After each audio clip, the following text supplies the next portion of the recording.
Checking your tire pressure is something that every vehicle driver and every vehicle owner should be able to do.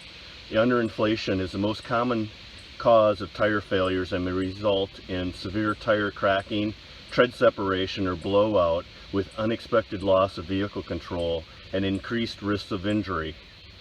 Underinflation increases sidewall flexing and rolling resistance, resulting in heat buildup and internal damage to the tire. It may also result in unnecessary tire stress, irregular wear, loss of vehicle control, and accidents.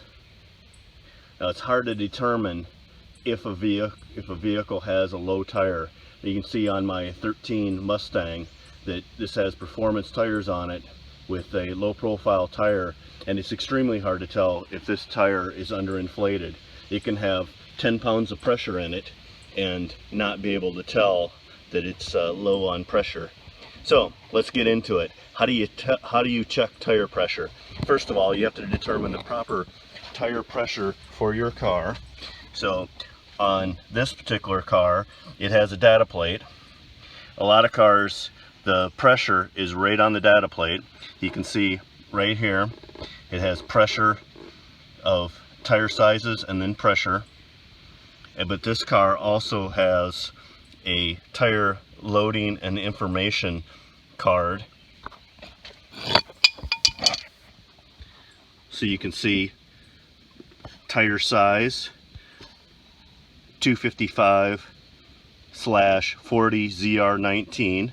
That's both for the front and the rear, and the tire pressure is 35 psi is the recommended tire pressure.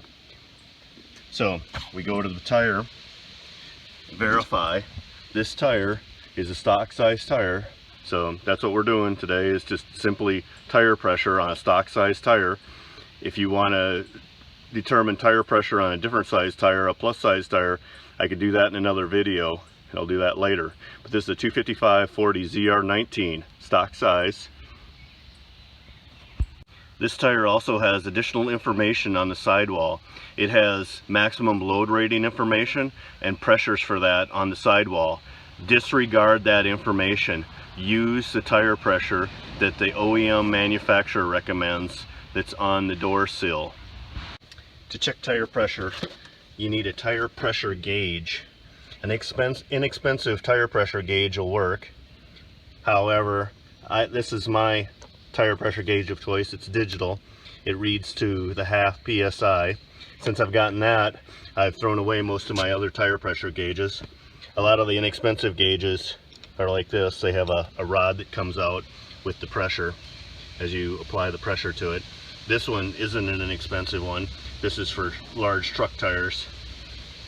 But select a good tire pressure gauge from your auto parts store. Then all there is to it is unscrew the valve stem cap, set it aside so you don't lose it. Keeps particles out of the valve stem. For this particular gauge, I unwrap the hose, turn it on, wait for it to normalize to 0, make sure it's on PSI instead of something else, push the hose against the valve stem, and I've got 34.5 PSI, 34.0 PSI, so I need to add a little bit.